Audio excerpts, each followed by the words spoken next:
¿Qué tal amigos y amigas? Reciban un cordial saludo. Mi nombre es Elvis Orellana Espinosa, psicólogo de profesión con 13 años de experiencia. Pues el día de hoy vamos a desarrollar un tema muy importante como es la familia. Vamos a reflexionar sobre la familia desde un punto de vista psicológico y pues también pues no deberíamos hablar de un tipo de familia. Quizá antes teníamos la concepción de que existe un solo modelo, una sola idea, una sola concepción o paradigma de lo que es una familia, pero ahora tenemos una diversidad de familias. Bueno, siempre ha habido diversidad de familias, pero no se lo ha rescatado mucho, ¿sí? Antes se pensaba que la única familia era la familia nuclear, papá, mamá, hijos y quizás abuelos, pero ahora esas estructuras cada vez han ido cambiándose y sobre estos diversos tipos de familias vamos a reflexionar desde el punto de vista psicológico. Como ustedes ven en la pantalla, hay diferentes tipos de familias y eso vamos a desarrollarlo. Ya, entonces, para analizar el tema del contexto, ¿sí? El contexto en el cual se desarrolla la familia, pues hay que hablar e irnos un poquito a la historia, ¿sí? Antes del siglo XX, antes de los años 50 del siglo XX, pues había una forma tradicional de entenderlo a la familia y pues los que más se habían preocupado por la familia, evidentemente es la religión o las religiones, la teología, eran como que los que llamaban a entender la familia desde esa perspectiva, ¿sí? En otros países, quizás hasta la actualidad, pero los que principalmente han abordado el tema de la familia en el mundo occidental ha sido, pues, evidentemente la religión cristiana, las religiones protestantes del cristianismo y la religión católica, de cómo entender a la familia, ¿ya? Pero eso se modificó en la década de los años 60 del siglo XX en Estados Unidos, Europa y el mundo occidental, pero principalmente en Estados Unidos y en Europa, y después eso ha ido impactando en América Latina y en Hispanoamérica. Entonces, por ejemplo, movimientos contraculturales como los hippies, los movimientos de homosexuales, los movimientos de mujeres, los movimientos estudiantiles, en los años 60 del siglo XX, modificaron las formas de relacionarse en las familias, las formas que tenemos de entender a las familias. Eso se fue modificando. También hubo una gran revolución sexual en esa época, justamente con los hippies, con los movimientos homosexuales, con los temas de mujeres, pues surgió un boom, un cambio de paradigmas con estos movimientos contraculturales en la década de los 60 del siglo pasado. Entonces, eso generó muchos impactos después en América Latina y pues se han dado cambios sociales y pues dentro de esos cambios sociales, uno de los principales organismos u organizaciones en ser modificadas ha sido evidentemente la familia. A partir de los años 60, 50 y 60 del siglo XX se modificó la familia, principalmente en Estados Unidos y Europa y poco a poco también en Hispanoamérica y América Latina.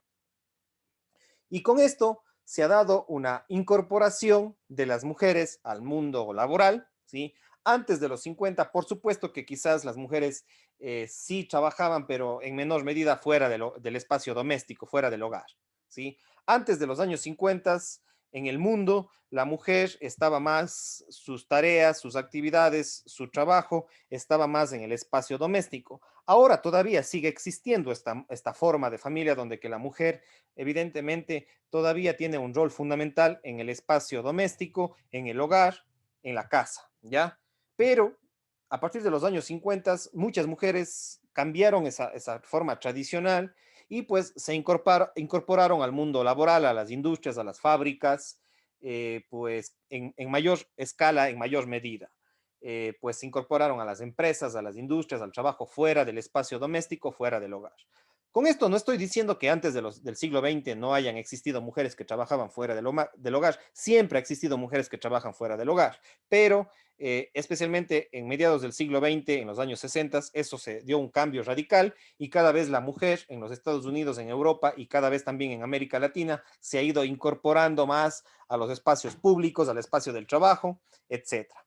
¿Ya? Entonces, eso ha generado cambios en las formas de entender los roles entre hombres y mujeres y también las familias. Entonces, eso ha ido modificando lo que hoy conocemos como las familias o las familias. Pues también muchos cambios demográficos, justamente por estos movimientos contraculturales, por las formas de entender a las familias, se han dado cambios demográficos y esto ha provocado en los mismos Estados Unidos, en Europa, en el mundo occidental, altos niveles o altos índices de divorcio. Cada vez desde los años 60 y 70, las tasas, los niveles de divorcio se ha ido incrementando por estas otras formas de llevar la pareja, de llevar la familia. Entonces tenemos cambios demográficos, altos índices de divorcio. En otros países tenemos migraciones, como el caso, por ejemplo, ecuatoriano, pero esto ya más a partir de los 70, de los 80, muchos hombres se fueron a los Estados Unidos, a Europa, a España, desde los años 70, 80 y mucho más en los 90, pues se ha dado migraciones y los hombres se han trasladado a los Estados Unidos. Eso ha cambiado las dinámicas y las relaciones de pareja y las relaciones familiares, cambiándose las formas tradicionales que tenemos de entender a las familias. Incluso algunos hablan de familias transnacionales, familias globales. Mientras el uno estaba en Estados Unidos, otro estaba en el Ecuador o en otro país de América Latina, y pues se modificó eso las familias. Y bueno, también tenemos desde los años 90 hasta la actualidad en América Latina o en Hispanoamérica, se recuperan varios postulados de los movimientos contraculturales de los años 60 que surgieron en los Estados Unidos y en Europa, ¿sí?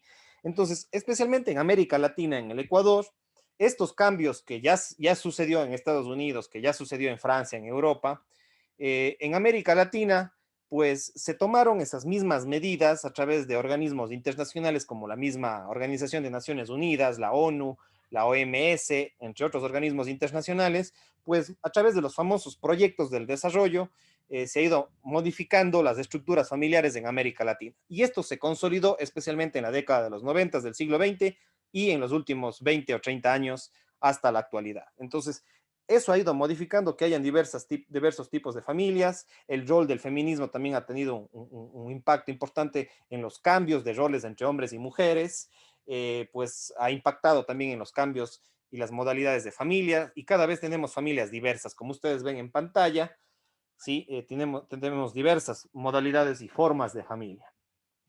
Entonces, ese es un poco el contexto, ¿ya? Diferentes modalidades, diversas familias, y esto es bastante complejo entenderlo ahora, más allá de los prejuicios religiosos que tenemos, pues tenemos, por ejemplo, ancianos viviendo juntos, tenemos personas solas viviendo en departamentos, tenemos personas solas viviendo con su hijo o con su hija, tenemos personas solas que viven con su mascota y que los dos pueden ser una familia.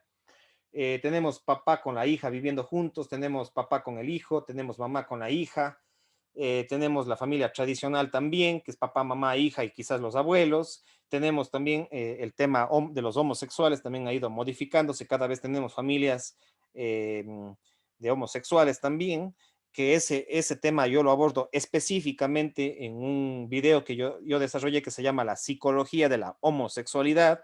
¿Sí? Les recomiendo que busquen en mi canal de YouTube, colocan Psicología de la Homosexualidad, Elvis Orellana Espinosa, y ahí yo abordo este tema de las relaciones homosexuales, cuál es mi punto de vista, cuál es mi reflexión sobre eso.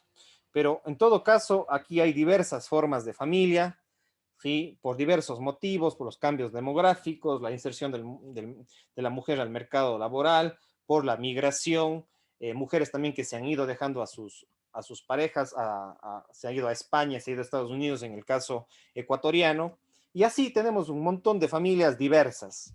Ya no es la clásica familia de papá, mamá e hijos, sino que cada vez el mismo hecho de las separaciones, el divorcio, la migración, de pronto el fallecimiento de uno de los miembros de la familia, todo eso ha ido modificando lo que entendemos por la familia tradicional, que originalmente era promovida por la religión, en este caso de América Latina, la religión cristiana, las religiones cristianas católicas, pues nos han inculcado por nuestra cultura, pero esto cada vez se ha ido modificando con otras disciplinas y por eso es que la familia tiene que ser estudiada desde un punto de vista multidisciplinario, ¿sí? Bueno, por un lado, disciplinario, está bien que haya el estudio de la familia desde una sola disciplina, desde una sola profesión, pero también la familia es un concepto, una idea que tiene que ser abordado también de manera multidisciplinaria, por múltiples disciplinas, que son las que ven en pantalla, ya voy a llegar a eso de ahí, y también de manera interdisciplinaria, mezclando una disciplina con otra. ¿Sí? Entonces, por ejemplo, en el caso disciplinario es importante que la psicología estudie lo que es la familia, ¿sí? Desde los psicólogos, cada vez desde el inicio de la psicología moderna, la psicología del siglo XIX, del siglo XX, se ha estudiado, por supuesto, a la familia. La misma psicología clínica, la psicología social, la psicología educativa, la laboral, la organizacional, la psicología forense, la deportiva, etcétera. Entonces, la psicología tiene que entender y estudiar a la familia en sus diversas modalidades. La medicina, por supuesto, que tiene que comprender, tiene que estudiar, tiene que investigar lo que es la familia. Puede ser las especialidades de la medicina, por ejemplo, las más que están relacionadas con la familia, de pronto es la misma psiquiatría, los psiquiatras, los médicos familiares o la medicina familiar, la pediatría, ¿sí? Que se dedica, es una medicina dedicada a los niños, niñas y adolescentes, la geriatría o los geriatras que estudian a los adultos mayores o a los ancianos, la misma neurología, la ginecología, la urología, etcétera. Es decir, que la medicina en sus diferentes especialidades también tiene que entender estas dinámicas, estos comportamientos que tiene la familia hoy en el siglo XXI. El derecho, por supuesto, ahí ahora tenemos los códigos civiles, los códigos de la niñez y adolescencia, las leyes de familia, las leyes de género, etcétera. Entonces, el derecho, los abogados, la abogacía tiene que estudiar las dinámicas de la familia. De la misma manera, la sociología, el trabajo social, la antropología, tienen que estudiar los cambios y de hecho estudian y hacen investigaciones sobre los cambios en las dinámicas y en las estructuras y en los comportamientos familiares. Lo mismo, la biología, la primatología y la zoología, pues pueden estudiar al comportamiento familiar en los animales, en los primates, ¿sí? Cómo se comportan los primates, los simios, los chimpancés, los orangutanes, cómo se comportan y cómo comparamos eso con las formas de comportarse entre animales y humanos, ¿sí? Las familias de animales y las familias de humanos. Entonces, también necesitamos que esa rama, la biología, la primatología y la zoología, se dediquen al estudio, por supuesto, de las familias en animales y cómo se compara eso con las familias de los humanos. Otro de los campos que debería y tiene que estudiar la familia es los estudios de género, el feminismo, que son campos que cada vez estudian las relaciones entre hombres y mujeres y pues también la sexología, ¿sí? La sexología es un campo que todavía no se conoce, cada vez hay psicólogos que se están especializando en sexología, de pronto hay feministas que se especializan en sexología, sociólogos que se especializan en sexología, médicos que se especializan en sexología, biólogos que se especializan también en sexología. Entonces, la sexología también es la ciencia del sexo, que estudia la sexualidad, el sexo, la educación sexual. Y por supuesto, la historia, la filosofía y otros campos más tienen que estudiar de manera disciplinaria, interdisciplinaria y multidisciplinaria lo que es la familia, ¿ya?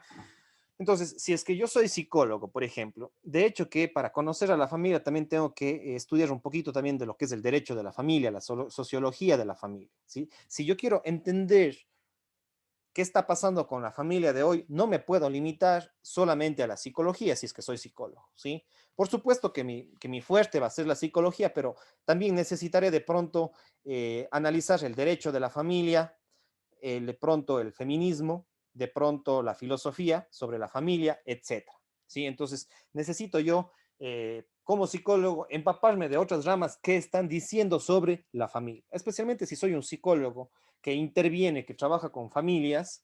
Entonces, evidentemente que tengo que alimentarme también de los otros campos, así yo no sea especialista en medicina, ni en derecho, ni en biología, tendría que revisar material sobre eso para poder abordar e intervenir o hacer asesoría psicológica en la familia. Ya, eso como otro elemento. Otro de los aspectos importantes es que dentro ya de lo que es la psicología, ¿sí? La psicología como tal, tenemos diversas líneas, diversos grupos que han abordado a lo largo de la historia del siglo XX hasta la actualidad lo que ha sido la familia. Por ejemplo, la psicología de los grupos nos aporta muchísimo a entender cómo se comporta, cuáles son las dinámicas, cuáles son los vínculos, cuáles son las problemáticas que tienen las familias. Entonces, la psicología de los grupos es un campo muy importante que puede ser aplicado a los temas de la familia, ¿ya? Y por ejemplo, la psicología de los grupos y la psicología social, tenemos a autores como por ejemplo el mismo Kurt Lewin, ¿sí? Que aporta muchísimo al estudio de la familia, Jacob Leví Moreno, Enrique Pichón Revier, Carl Rogers, Tomás R. Villasante, entre otros, ¿sí? Esto yo lo abordo en una conferencia que les recomiendo que lo vean, que ya les mostré anteriormente, se llama La Psicología Sistémica, y abordo algunos de estos autores en esa conferencia que ya desarrollé en mi canal de YouTube. Ya. Otros que han aportado mucho a los estudios de la familia son la psicoterapia sistémica, psicoterapia sistémica familiar. Y ahí tenemos, por ejemplo, la misma escuela de Palo Alto con Gregory Bateson, pues Don Jackson, Paul Waslawski, no sé cómo se pronuncia ese apellido medio raro, Edward Hall, Erving Goffman, entre otros. Entonces tenemos la famosa escuela de Palo Alto, ¿sí? Que aborda los estudios sistémicos de lo que es la familia, desde una perspectiva psicoterapéutica, la escuela de Palo Alto. Tenemos a la escuela de Milán, con algunos de sus autores, Mara Selvini, Palazzoli, Matteo Selvini, Luigi Boscolo, etc. La escuela de Milán en Italia, también que aborda el tema de la familia. La escuela estructuralista, principalmente liderada por Salvador Minuchin, que es de Argentina, y tenemos la psicogenealogía, que es, por ejemplo, la línea de Bert Hellinger, de las constelaciones familiares, de Alejandro Jodorowsky, entre otros, ¿ya? La psicogenealogía. En el caso de Bert Hellinger, tengo yo una conferencia sobre constelaciones familiares, pues se llama El peligro de las constelaciones familiares. Es un video que yo hice en mi canal de YouTube, que también les recomiendo. Van al buscador de YouTube, ponen Elvis Orellana Espinosa, constelaciones familiares, y ahí les va a salir el video que les estoy recomendando, donde que yo analizo un poquito ese tema de ahí. Entonces, estas son las principales corrientes dentro de la psicología que han estudiado o que han hecho aportes muy importantes a la familia. Por supuesto que el psicoanálisis, la psicología cognitiva, la psicología transpersonal, la psicología humanista, la psicología conductista, también han estudiado mucho a la familia, pero yo creería que una de las escuelas o las corrientes que más han aportado a la psicología es la psicología sistémica. Y estos son 5 ítems de autores que les recomiendo para que ustedes puedan comprender lo que es la familia, ¿ya? Entonces, alguien que esté interesado en analizar a la familia desde el punto de vista psicológico, estos son los 5 ítems, las 5 ramas de la psicología sistémica que yo les recomiendo que ustedes los revisen, especialmente si son estudiantes de psicología, si son psicoterapeutas, si son psicólogos sociales que están trabajando con familias. Les recomiendo que revisen este material bibliográfico y a estos autores. Y aquí, para que ustedes siempre comparen con otros autores, vean otros videos, siempre digo, no se queden únicamente con lo que yo digo, sino comparen, contrasten información, comparen información. Y por ejemplo, aquí les voy a dejar un video que para que ustedes lo revisen, entran al canal de YouTube y dice 10 cosas, Gregory Bateson, fundador de la Escuela de Palo Alto. Este está en el canal de la Pontificia Universidad Católica del Perú. Ha sido colocado el 2 de septiembre del año 2015. En 4 minutos explica en términos generales los aportes de la Escuela de Palo Alto en Estados Unidos con Gregory Bateson. Sí, este es un video muy bueno de esta universidad, Pontificia Universidad Católica del Perú, que les recomiendo que lo vean. Otro canal que me pareció súper interesante es Psicoterapias UNR, ¿sí? Psicoterapias UNR. Este video ha sido colocado el 7 de septiembre del año 2020. En 15 minutos desarrolla el enfoque sistémico, el Mental Research Institute, el MRI, que es una de las escuelas de Palo Alto, el enfoque sistémico para cómo entender a la familia desde esa perspectiva. Otro video que les recomiendo en este mismo canal, Psicoterapias UNR, ha sido colocado el 28 de septiembre del año 2020, dura 18 minutos esta conferencia, este video, Enfoque Sistémico, Terapia Estructural Familiar, parte 1. Y aquí habla de Salvador Minuchin, ¿sí? Uno de los más grandes especialistas en terapia estructural y la perspectiva sistémica de la familia. En el mismo canal, Psicoterapias UNR, Enfoque Sistémico, Escuela o Grupo de Milán, parte 1, dura 13 minutos este video, colocado el 5 de octubre del año 2020. Entonces, quienes quieren revisar otros aspectos sobre las familias, desde el punto de vista psicológico, desde sus autores, estos son los videos que yo les recomiendo, ¿ya? Esos están en canales de YouTube. Entonces, asimismo, van a los buscadores de YouTube, colocan el título de cada uno de estos videos, si ponen Psicoterapias UNR, que es el canal de YouTube, y pues ahí van a encontrarse con estos videos que les he recomendado. Ahora, aquí hay dos libros que yo les recomiendo que son muy buenos. Ya les expliqué antes que es importante y necesario estudiar lo que es el feminismo, ¿sí? Porque el feminismo hace aportes, ciertos aportes son importantes del feminismo, pero no, evidentemente no todos. Por eso siempre digo hay que comparar información. Entonces, acá yo ya les recomendé sobre un video que yo tengo sobre el feminismo. Si yo hago un análisis psicológico sobre las teorías, sobre las perspectivas del feminismo. Ahora les voy a mostrar lo contrario, ¿ya? Lo contrario al feminismo está planteado por las neurociencias y la neuropsicología, ¿ya? La neuropsicología. Y por ejemplo, aquí hay dos autores importantes. John Gray, en la década de los 90, publicó uno de los libros más importantes sobre la relación entre hombres y mujeres, que titula Los hombres son de Marte, las mujeres son de Venus, lo que ellas quieren de ellos y los que ellos esperan de ellas. Es un libro bastante vendido y este libro ha sido muy criticado por las feministas radicales, porque el feminismo radical omite el comportamiento biológico, el comportamiento de las neurociencias, de la neuropsicología, ¿ya? Entonces, estos en cambio son libros que van en contra de algunos de los planteamientos que hacen las feministas radicales. Entonces, por eso es que les pongo aquí para que ustedes en algún momento los revisen. Son dos libros para lo que es relaciones de pareja, las relaciones entre hombres y mujeres, cómo es el comportamiento de las mujeres, cómo es el comportamiento de los hombres. Estos dos libros son fundamentales. John Gray, Los hombres son de Marte y las mujeres son de Venus. Las feministas radicales detestan estos dos libros. Entonces, por eso es que yo sí les recomiendo que lo lean, que estudien el feminismo, sí, pero también que estudien la otra cara de la moneda, que son estos dos libros, porque estos dos libros son odiados por las feministas radicales. El otro libro que les recomiendo es ¿Por qué los hombres quieren sexo y las mujeres necesitan amor? Es escrito por una pareja que es Alan y Bárbara Pease, ¿sí? Dos autores importantes. Y estos dos autores, Alan y Bárbara Pease, tienen otro libro, bestseller, ¿Por qué los hombres no escuchan y las mujeres no entienden los mapas? ¿Sí? Entonces, estos dos autores o tres autores les recomiendo muchísimo, John Gray y Alan Bárbara Pease, para que ustedes comparen y vean cómo es el comportamiento de hombres y de mujeres, ¿ya? Que somos, por más que quieran decir que somos iguales, tenemos biológicamente, neurológicamente, psicológicamente somos diferentes, con sus excepciones, por supuesto, pero somos diferentes, hombres y mujeres. Y si es que ustedes quieren profundizar mucho más ya en revistas científicas, pues yo siempre les invito a que revisen artículos científicos, en revistas científicas, valga la redundancia, y aquí están tres buscadores de revistas científicas, Google Académico, Redalic y Cielo. Son tres buscadores de artículos científicos que ustedes pueden buscar sobre los temas de la familia. Y aquí está un artículo en Redalic que les recomiendo.